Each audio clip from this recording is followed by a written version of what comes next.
ఏంటి చందమామనే చూస్తున్నావు? చందమామ చాలా బాగుంది కదా. అలాంటి అందమైన చందమామ త్వరలో మన ఇంటికి వస్తుంది.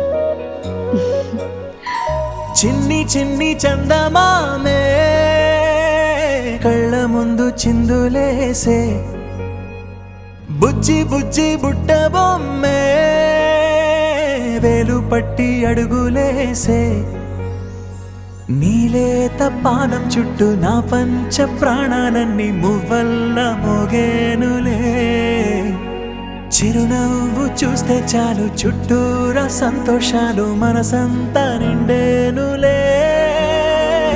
అమ్మా అమ్మా అమ్మడి గుమ్మా గుమ్మా గుమ్మడి, అమ్మా నాన్న సందడి